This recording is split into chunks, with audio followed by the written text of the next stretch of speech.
dia é 2 de setembro e a vida anda. Eu acordei, agora são 5 e pouco da manhã, notícia de que o Elon Musk, dono da Starlink, avisou que não vai tirar do ar o Twitter. E eu aqui fazendo minhas coisas, tomando meu mate, pintando minha aquarela matutina, penso naquilo que sempre pensei, né? Aquele papo de que se faz as coisas e dá nada, não é bem assim. Aqui no Rio Grande do Sul tem um jogo de baralho espanhol que é chamado truco. O gajo vem e diz truco, chambão. E o outro vem, quero retruco. E o outro, como acha ou tá bem das cartas na mão, diz, quero vale 4. E o outro diz, quero. Aí é a hora de mostrar as cartas. Quem tá mentindo aparece. Mas às vezes não se está mentindo, às vezes se tem todas as cartas que pensa possíveis para vencer o jogo e leva ali uma tomada daquelas. O primeiro erro começa de que essa disputa não é entre Elon Musk e Alexandre de Moraes. Não. Essa disputa é entre Elon Musk, seus conglomerados financeiros e suas pretensões, financeiros e industriais, e suas pretensões políticas e o Estado brasileiro. A imprensa brasileira, para variar, segue sendo a imprensa brasileira. Ontem assistia um comentarista desses bambambam, parece ser uma disputa de egos. Não, é o Estado brasileiro disputando, sim, com alguém que tem pretensões políticas empresariais muito importantes e que já deram mostra disso e do que ele é capaz de fazer. No golpe que foi dado na Bolívia, ele estava por trás. Com Bolsonaro, ele estava aqui. E com outros tantos lugares ele também está. Porque ele é bonzinho? Não, ele tem grandes interesses econômicos. Vocês acham que ele curte Milei?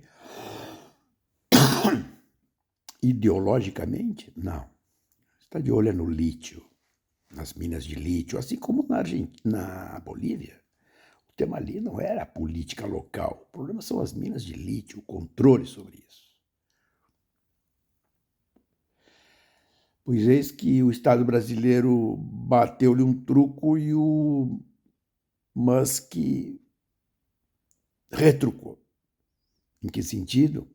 Domingo, a Starlink avisou que não vai retirar o Twitter do ar. Todas as outras, os outros provedores de internet retiraram o Twitter do ar.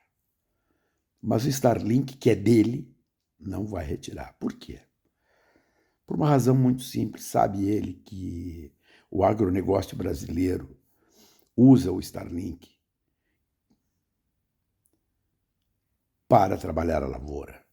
Toda a georreferenciação de lavoura é feita por satélite. E quem é o grande provedor desses serviços no Brasil, especialmente nos fundões, é a Starlink. O ministro relator do caso, Alexandre de Moraes, convocou a primeira turma do Supremo Tribunal Federal para examinar a decisão dele.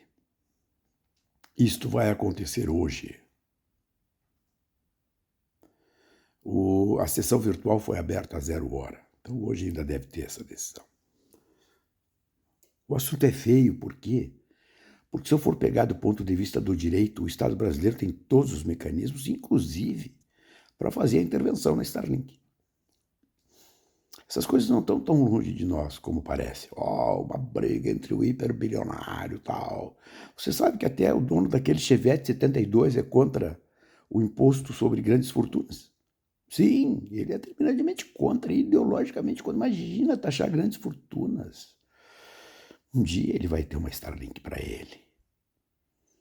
Então, essas coisas que a gente acha, meu Deus, pobre do Elon Musk, olha só o que estão fazendo. Isto pega e pega firme, ainda mais quando se estabelece um elemento que é de ação concreta e efetiva no mundo produtivo, que é o caso da Starlink na provisão de sinal de internet via satélite para esses lugares, para o agronegócio, que tem um posicionamento ideológico muito definido no Brasil. Não se esqueçam que é central na política da extrema-direita no mundo o ataque aos sistemas judiciais. Isso é central, isso é um elemento central na disputa contra o chamado sistema.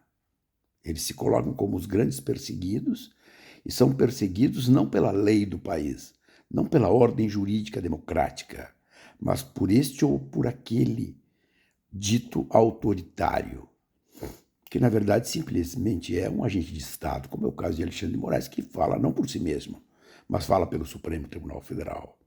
E a imprensa se encarrega de dizer é uma briga entre Musk e Moraes. Não, não é Musk e Moraes.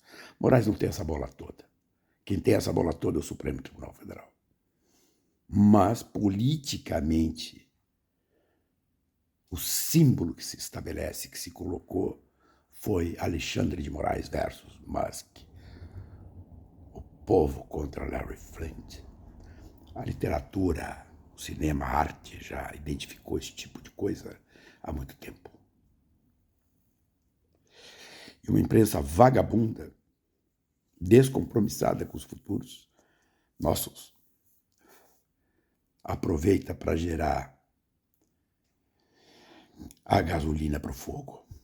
Daí para quem quiser ver, imagina a seguinte cena. Chega o cara no mercado público e diz assim, o seu fiscal, o senhor pode mostrar o seu peixe?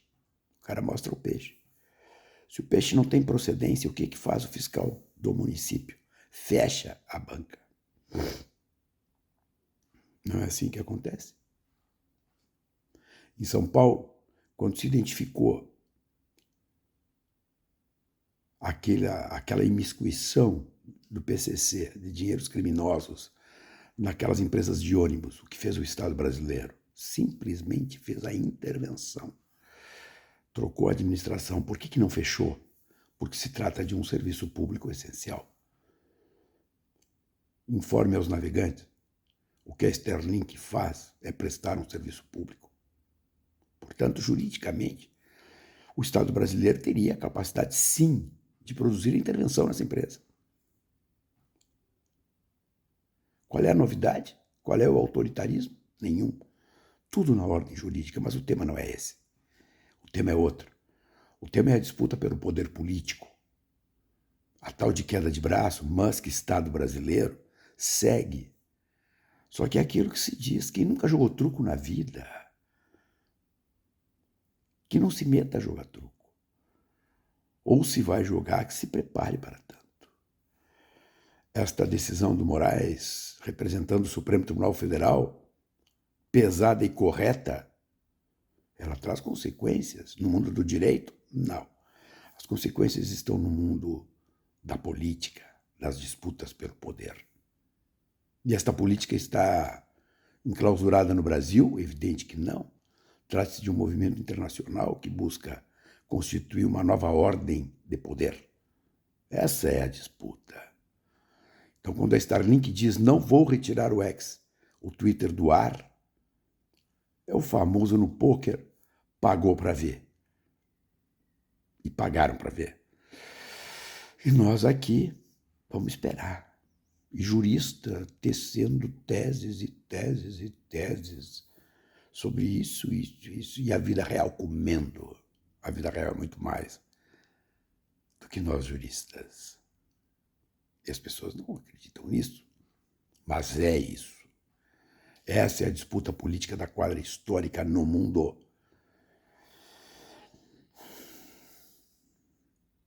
Mas assim, pensem vocês.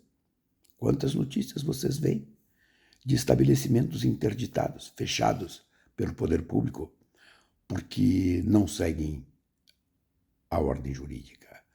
Quantos veículos apreendidos vocês viram porque simplesmente não pagaram licenciamento? Mas por que a ordem jurídica serve para uns e não vai servir para outros? Esse é o desafio brasileiro. Matar, inclusive, este tipo de desigualdade. Este é o nosso desafio.